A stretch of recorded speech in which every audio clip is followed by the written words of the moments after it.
Do you want to know more about how you can eat for better health and longevity, and how your diet and lifestyle can play a part in chronic disease? Then you're in the right place. I'm Claire Day. And I'm Daisy Lund, and we are both plant-based doctors with a passion for improving nutritional education.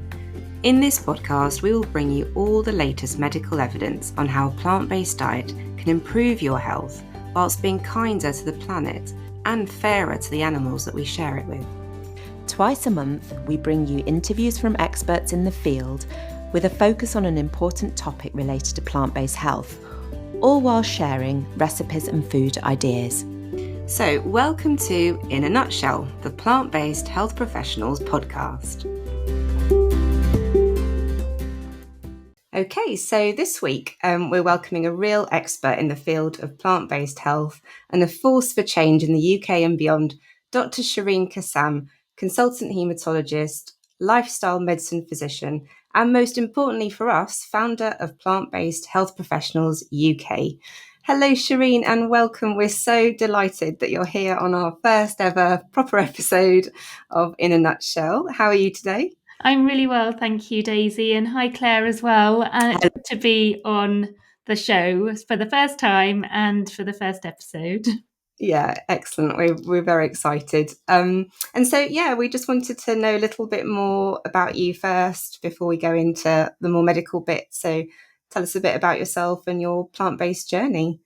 Thanks, Daisy. Well, I'm not sure it's going to be terribly exciting, but as you've said, I work as an NHS hospital consultant. I'm a haematologist, qualified as a consultant back in 2011 now, and had been going along in that kind of conventional doctor way until I decided to adopt a plant-based diet myself back in 2013. So I'd been vegetarian since 2001. I decided I didn't want to eat animals any longer, but I hadn't really thought about the rest of the food that I was eating in much detail. But in 2013, probably triggered by conversations with my two sisters, who I'm very close to, we started considering the ethics and morality of consuming eggs and dairy if we'd chosen not to consume animal flesh.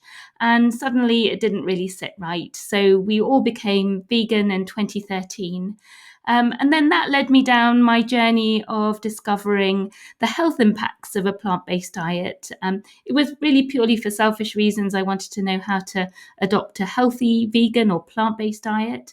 And that just opened up this whole wealth of scientific evidence that really was quite supportive of using a plant-based diet, not only for keeping myself healthy, but as a way of preventing chronic conditions and even sometimes treating and reversing conditions, something I'd just never heard about before. So that was all consuming and, hugely surprising, but opened up this, what has now consumed my life for the last 7 years or so, of acquiring the knowledge myself and then helping others to find this knowledge a bit more easily in the UK. Yeah, I think, both myself and Claire also came to this through ethical reasons. Then actually finding out how great it is for our own health, it is such a good part of it, isn't it? And then being able to disseminate that information to fellow healthcare professionals.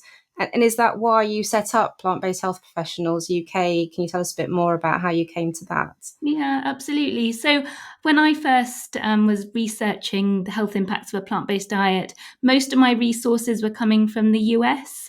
So resources that you and all our listeners will probably know about already. So the Physicians Committee, the Plantrition Project, obviously the work of Brenda Davis from Canada, the world's most famous vegan or plant-based dietitian.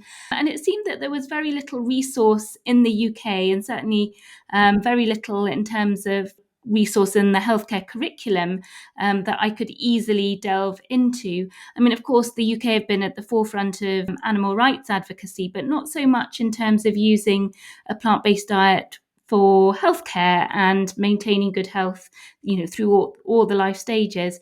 So I felt that there was a bit of a gap there in the way education around plant-based diets and nutrition in general was being delivered.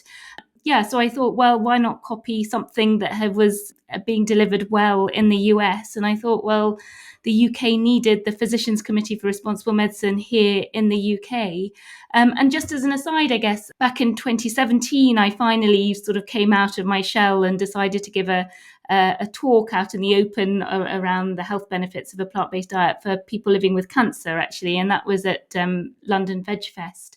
And there suddenly, once you put yourself out there, you meet other like-minded individuals. There were healthcare professionals in the audience. There was a great deal of interest in the fact that there was a cancer doctor talking about plant-based nutrition as part of, a cancer journey.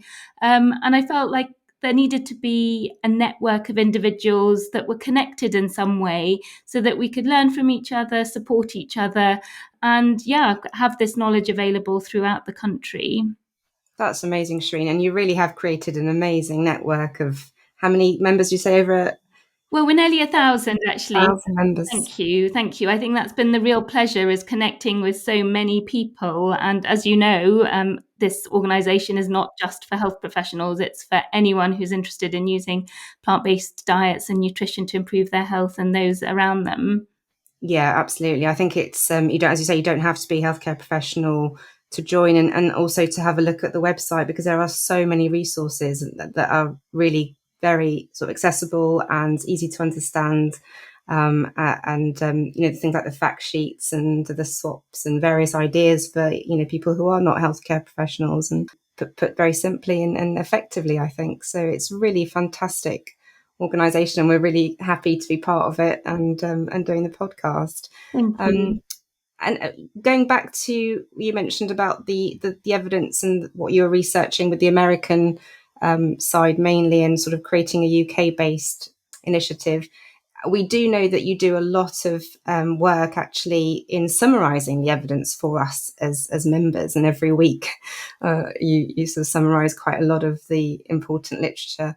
And so that must take a long time, and must be quite time consuming to do. So how can you tell us a bit more about where people could look for this evidence, where they can find it, if healthcare professionals do want to know a bit more about plant-based eating for health? Where can they go? Yeah, no, it's a great question. And I think I've been trying to put the evidence together for people in an easy, digestible way, so that nobody feels that they have to start from scratch. I have been writing a weekly blog up until this year, and then I've moved to monthly because, as you say, it has taken an enormous amount of time. But selfishly, I've been doing it for myself because it really keeps you up to date with the data. And I mean, every week there's dozens of studies that come out that need to be read. And, I guess running an organization like this, people expect you to be up to date. So it's been hugely useful for myself. But in terms of where to find the resources, well, I hope we've created some of the easy to find resources. And as you say, our website has up-to-date articles on most topics: heart disease, type 2 diabetes, cancer, brain health. If you can't find a topic, let me know. We can make sure we add the article. And then there are fact sheets, which once we first started creating them, we didn't realize that they were probably going to end up being one of our most well-used resource. And then we've created a textbook, Plant-Based Nutrition in Clinical Practice, for those people who want to delve in a bit more deeply to the evidence. But I guess in answer to the question, I tend to follow people on social media and newsletters of people that I know are keeping up to date with the evidence. So, key researchers who are following, who are producing the original research. And then I sort of have, email sign-ups to journals that I know I need to keep an eye on. So the New England Journal of Medicine, the Journal of American Medical Association, our own BMJ here in the UK, and then the American British sort of nutrition journals. And between that and, general kind of reading, I managed to sort of tease out the key articles that are coming out on a monthly basis, and then just try and summarize what I feel is important that perhaps moves the field forward. And I do try and focus in on the kind of UK-based studies as well, because I think, for us trying to influence the healthcare professionals in the UK, everyone likes to sort of know how individuals or populations within the UK are doing when they're consuming a plant-based or vegan or vegetarian diet. Yeah. And you mentioned the books, Shireen. Can you tell us a bit more about, you have 2 books, is that correct? Yes, so the last couple of years have been consumed with book writing, and I'm sort of glad to have that behind me in a way. But the pandemic kind of opened up this opportunity where we were all sat at our computers rather too long. So I wrote the first book with my sister Zara, who's a physician based in Canada, and it's called Eating Plant-Based: Scientific Answers to Your Nutrition Questions. And it really came out of the fact that, after nearly a decade of learning and talking about plant-based diets, that we really were seeing those same questions come up again and again whenever we were speaking to audiences. Doesn't matter whether it's healthcare professional or non-healthcare professional audiences, everyone has a similar lot of questions. And it was really the book that we would have really appreciated to read when we were first going vegan and adopting a plant-based diet. So it's really divided into chapters around the different food groups. So we start off with a general chapter about, is it healthy to be eating a plant-based diet, and what about meat? And then we cover, as I say, each of the food groups like meat, dairy, eggs, fish, and answer those common questions, and then move on to the plant foods and talk about fruits and vegetables and beans and nuts and seeds and so forth. One of our favourite chapters has turned out to be the one on the environment, and so the impact of our dietary choices on the climate and ecological crisis.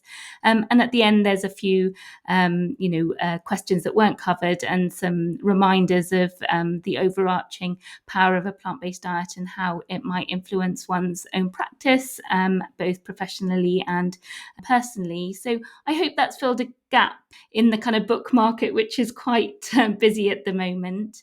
And then the second book really was born out of the fact that I deliver a course at the University of Winchester, which I know you've done yourself, Daisy. And it really is bringing this information to the healthcare professionals of the UK and beyond, online course. And I realised there wasn't a textbook that I could recommend to people.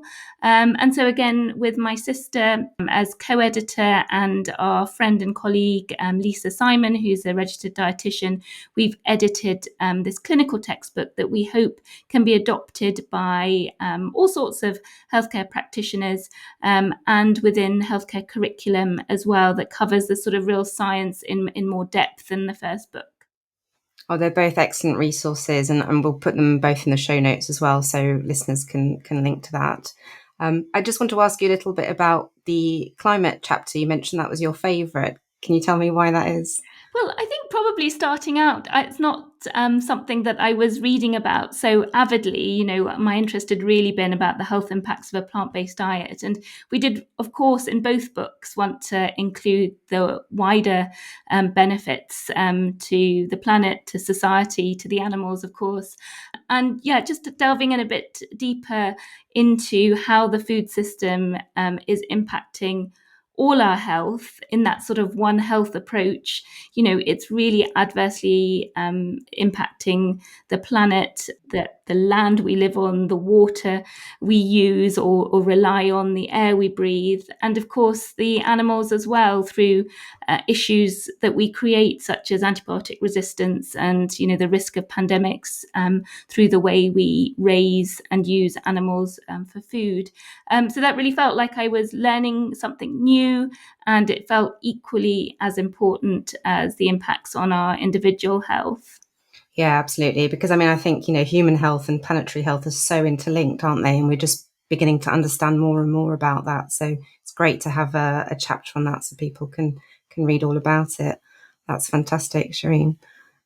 Thank you. I think just to go back to the climate issue, I think the last 2, 3, 4 years really has shown that more and more health professionals are concerned about the climate and ecological crisis. And that's sort of brought us a new audience in a way, people coming to me, and I'm sure coming to you guys as well, and our website, and realizing, there has been a missing piece as we all advocate for climate health through sort of, asking for cleaner air and, change of in our energy sector and the way we use transportation. But actually, I think more and more people are realizing that food is something that we can do something about straight away without having to wait for policy change or government supporting us to do it. We can take action today, should we want to.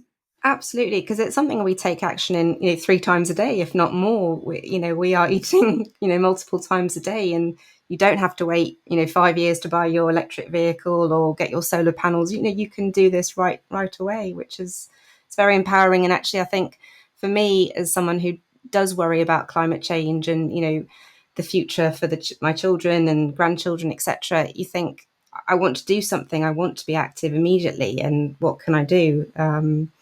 So this is one of the things. And hopefully, I think we're hoping with this podcast that our fellow healthcare professionals who feel strongly about the climate will see those links and hopefully learn more about plant-based diets for their health as well. Yeah, I hope so too.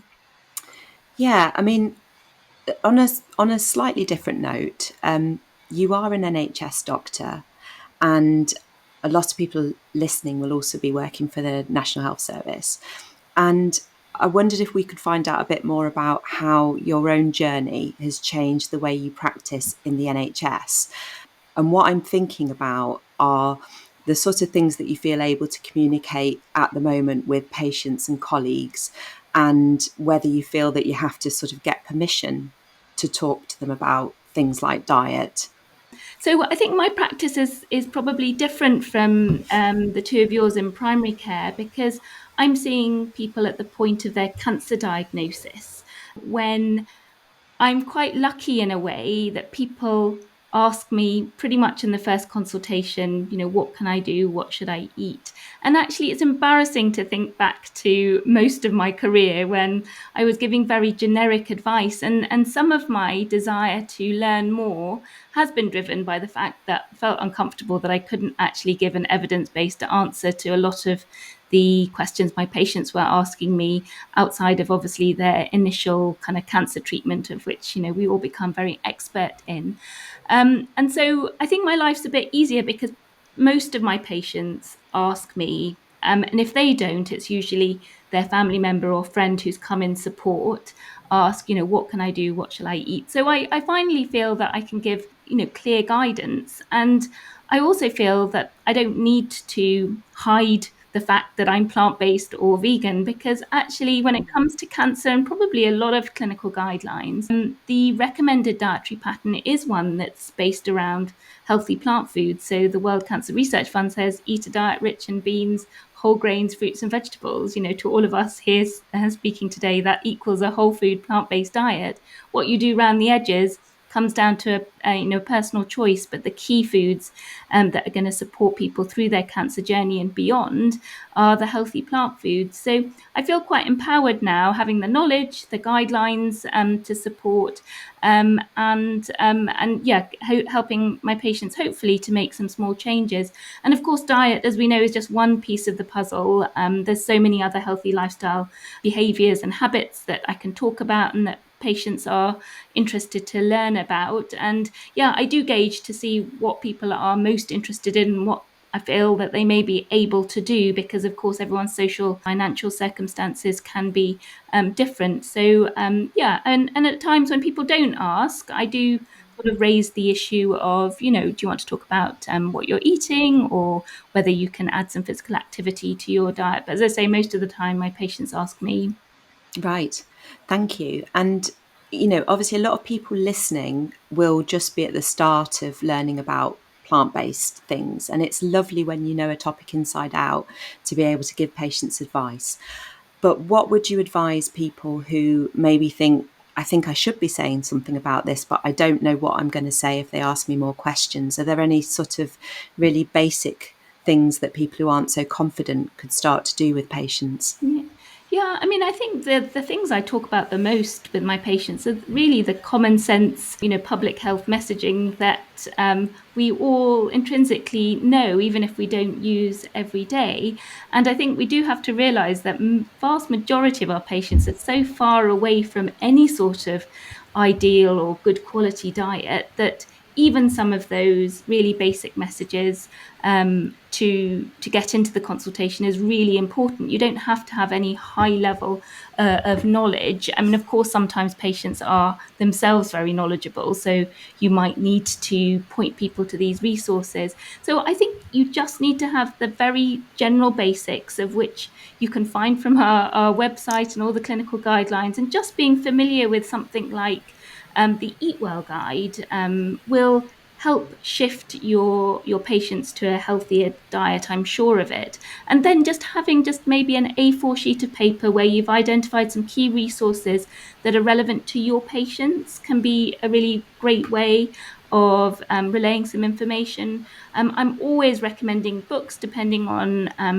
what questions my patients are really interested in and how far they are willing to go in terms of making changes to their diet and lifestyle. So I think it's just being prepared, and then of course always being honest with your patients, because you're going to see them again. If you can't answer a question or you feel you need to know a bit more, you can always come back to it in the next consultation. So I don't think any of us should be scared to talk about eating more fruits and vegetables, swapping out meat and replacing it with beans, thinking about adding in some tofu or soya foods to the diet. Just some really simple things that we know make a plant-based diet and any diet healthy. Thank you. That's really, really clear. We talk about what we say to patients, and I know, like, obviously you've identified we're seeing lots of people as GPs, but what about if you get the opportunity to talk to some of your colleagues in the NHS? Have you had any success there?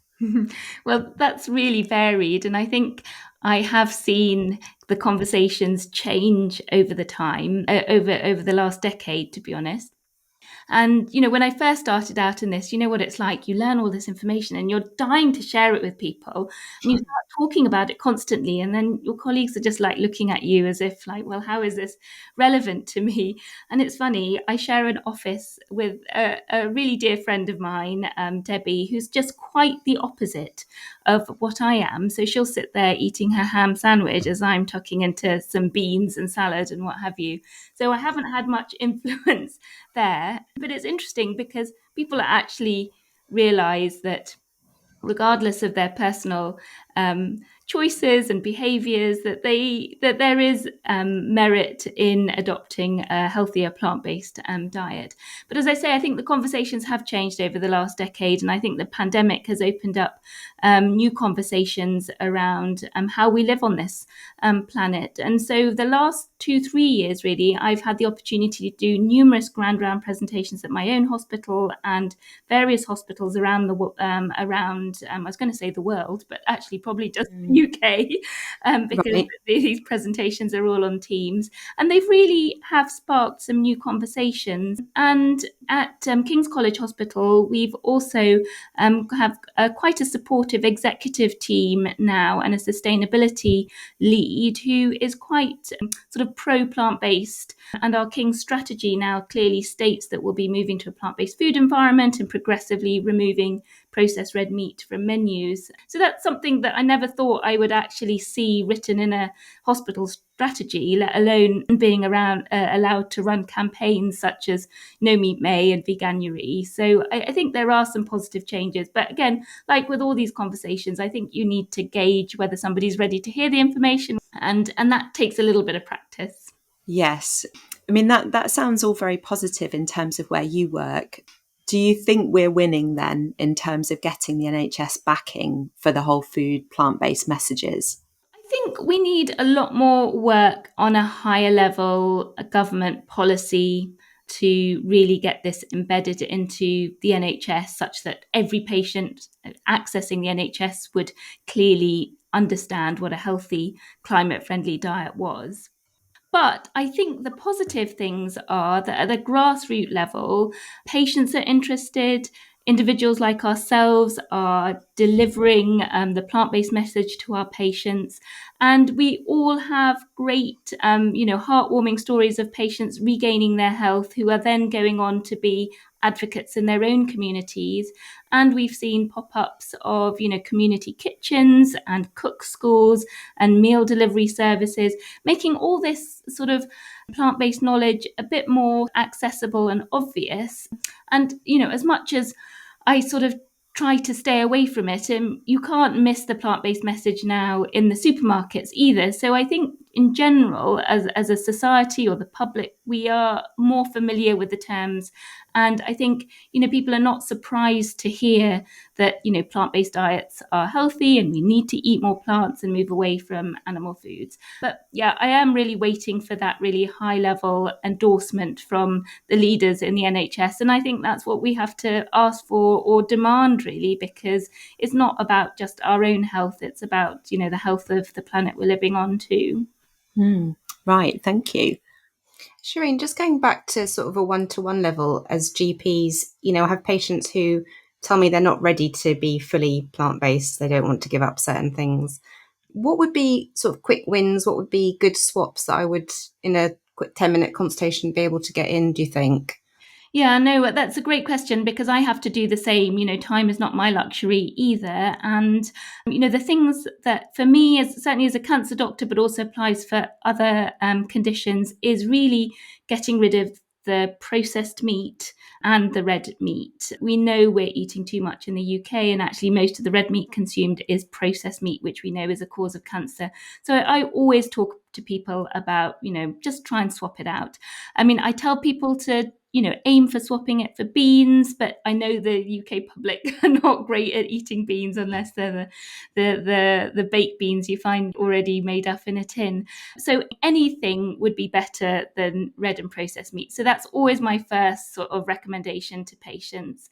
Adding in or sort of mixing up meals so that you can add in like lentils to, a bolognese sauce, just going that halfway house to start with.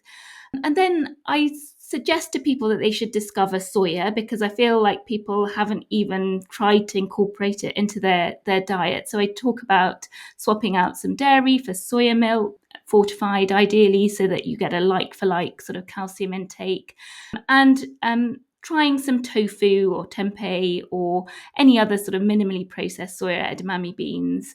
And then depending on what the patients tell me about their sort of overall diet quality, I think another big win is just trying to get people away from the refined grains. So, the white coloured stuff, the white bread, the white rice, and getting people to eat more whole grain versions. So those are my kind of three big asks: so getting rid of the red meat, trying some soya, whether it's milk or tofu, and swapping out the refined grains for a whole grain version. That's brilliant. I'm going to try that next in my next consultation. I was actually really, really impressed to hear a talk by a consultant urologist who came to speak to our patient cohort, actually. And he mentioned at the end of the talk about the link between dairy and prostate cancer. And he advised that this was for men who already were under his clinic with prostate cancer to reduce their dairy intake.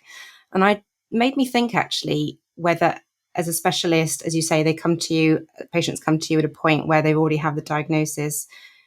How do you balance that sort of feeling of, do they feel they've done something themselves that's caused their cancer? And, how do you balance that conversation? Because it must be quite emotive anyway. Yeah, no, that's really important to consider, because this is not about blame. We've all been raised in a culture where we eat loads of meat, dairy, eggs without even considering other options. And so it's not about that. I think it's about really delivering a positive message, because the great news, as we all know, is that it's really never too late. One of the studies that I keep repeating over and over again is that it doesn't matter at what age you start eating a healthy plant-based diet, you can really add healthy years to your life, even if you're already in, your 6th or 7th decade. So I think you have to relay this information in a really positive way. For me and for other people looking after individuals with cancer, and you'll see these people in your clinic too, you can really impact how people respond to their cancer treatments and how well they live after a cancer diagnosis. So it really is about talking about the positives, because ultimately, you could have been the most perfect individual in all your lifestyle behaviors and still end up with cancer. So it's not about that. It's not about suggesting that people could have been bulletproof. It's about adding in that positive message that you really can genuinely impact your health outcomes. And I think for me in the cancer space, that's the really exciting part at the moment, because we're only just beginning to understand how, what we eat, how we live, and particularly the impact on the gut microbiome really can predict for rates of remission and improve survival after a cancer diagnosis. So I think, it's never too late is the message, and whatever changes you make in the right direction of healthy habits, it is positive. Oh, I love that. It's never too late to make changes. I'm going to use that one as well. I'm getting all these nuggets of wisdom from you today, Shireen. And just sort of moving the direction slightly to a different trajectory with the upcoming VegMed. VegMed conference. We wanted to ask you a little bit about that and tell our listeners a bit about VegMed, because I think all of the plant-based health professionals are getting very excited about the upcoming conference. Yes, as am I. Thank you for mentioning it, because it is going to consume my whole life for the next 3 months. So VegMed is the major plant-based nutrition conferencing brand for Europe. VegMed has been going since 2012, and we had the opportunity to bring the conference to the UK in partnership with ProVeg International back in 2019. But since then, we haven't had an in-person conference as plant-based health professionals. But this time we've been allowed to take on the brand, the name, and the vision of VegMed, which is to bring plant-based nutrition into healthcare. And we are organising that as Plant-Based Health Professionals UK. So you will hopefully have already seen that the draft programme is already online, and we've got more than 30 speakers lined up covering every aspect of plant-based nutrition, from primary care, secondary care, community kitchen, public sector catering, answering all those common questions around protein, plant-based diets for elders, and just a general overview of where we are with the science. But having said that, there's going to be plenty of content, parallel streams that are going to be appropriate for healthcare professionals and non-healthcare professionals. So we've deliberately factored in choice, and so there will be something for everybody. So yeah, please come along. It's going to be a great time to connect with everybody who's interested in this space. And yeah, I should say we're also covering planetary health as well, because it's too important to ignore. So there really is going to be something that everyone will benefit from, with including the delicious plant-based food options as well. It's always such a feast at these events, and whenever there are things that are timed, I always feel that I'm missing out on something. It sounds fantastic. So it's going to be in London. Yes, it is. It's in London, South Kensington at Imperial College. So right in the heart of London. We've secured discounted accommodation at the college because the students aren't back. So it's hopefully made the conference more financially acceptable. And yeah, it's going to be a time to connect with everyone and anyone who's interested in the plant-based movement here in the UK, but also our European colleagues who are part of the extended network of Physicians Association for Nutrition, who do very similar work to us in mainland Europe. Okay. Brilliant. We'll put all the details in the show notes, won't we? And yeah, no, definitely we'll put the details in the show notes. And I think, listeners heard it here first. Hopefully get your tickets to VegMed and come along and meet us all. We'll all be there. So I know VegMed is keeping you very busy, Shireen, but apart from the conference, what else is in the future for plant-based health professionals UK and plant-based in general in healthcare? Yeah, well, I hope we just see an expansion of interest, resources and knowledge. And, the ultimate aim is to make sure that this is taught in every healthcare curriculum around the country. So we will be carrying on our work of educating people and healthcare professionals in universities, in medical schools. We're delving into a little bit of research. So we've have a research dietitian called Michael Matudi, who is going to be doing some survey-based research and also some sort of meta-analysis type research that will hopefully add to the literature. I'm really still passionate about trying to do something active in the space of hospital food. Yeah, we're trying to join forces with all the other groups that really are passionate about moving hospital foods to a more plant-based menu. So that would be, I think, a whole year's work all in itself. And yeah, just carrying on our great connections that we've made and producing resources that are useful to individuals like yourself and for our patients. And one of the great bits of work that's come out of this year that people will start seeing online is the work one of our dietitians, Angeline Taylor, has done with the BDA group on diets for people with kidney disease. And so we've got shared resources now with the BDA for dietitians to use in the renal space. So that's really great. So we're going to spend a lot of time trying to publicise the resources and get them into the hands of people and health professionals who really are looking for this and want to use it with their patients. Fab, so much exciting stuff to look forward to, and I'm sure I'll hope that you'll come back on a future episode to tell us more about what you've been up to. Very exciting. I'd love to, and I can't wait to listen to more of your episodes, which are going to be shining a light on all the amazing members that we've got who are doing equally great work. Well, Shireen, you don't get to go without us asking you what you're going to be having for dinner tonight. And I know that you've been obviously training hard, improving your 5K time, because we're still in the month of running on plants.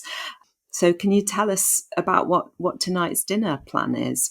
Yes, absolutely. Well, I mean, virtually every day is a day for me to eat curry, to be honest. So I'm going to be making my tofu jalfrezi dish, which really is quite a basic curry with tofu that's been slightly heated up in the oven. What's the word? Roasted or something in the oven.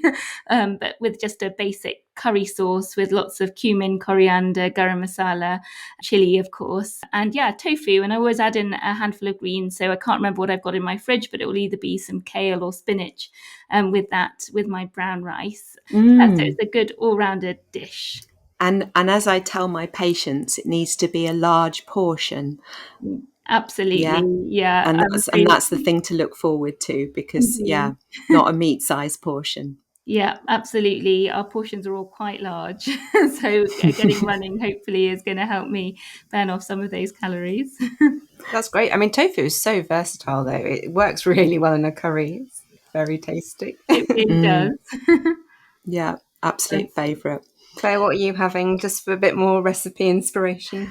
Well, I'm actually having leftovers from last night, but I did cook last night. I made, inspired by a recipe in Vegan Food and Living, it was a Thai lentil curry, which was basically red lentils, coconut milk, onion, red pepper, garlic, coriander seeds. I think I might have to write to them, because it did say in the recipe a tablespoon of coriander seeds, and I thought that's way, that's way too much. So I actually put a teaspoon in, and it was still quite flavoursome. But then the secret ingredient was lots of lemongrass and red Thai curry paste. So it's really, really nice. And I'm looking forward to having that sort of a day on. I think it'll be even better. It does, and curry always tastes better the next day, doesn't it? The leftovers are just as good. Lovely. Daisy, what's on the menu in your household? Yeah, so tonight I'm actually doing a bosh recipe. Actually, I've already done it. I've already prepped it all. I'm going to have to get it all on the plate when we finish. So that's quite nice to have it all ready. But yeah, I love bosh, actually, because not all their recipes are whole food plant-based, but quite a lot of them are, or you can sort of tailor them to make them whole foods. So it's potatoes and chickpeas in a sort of Indian style chat.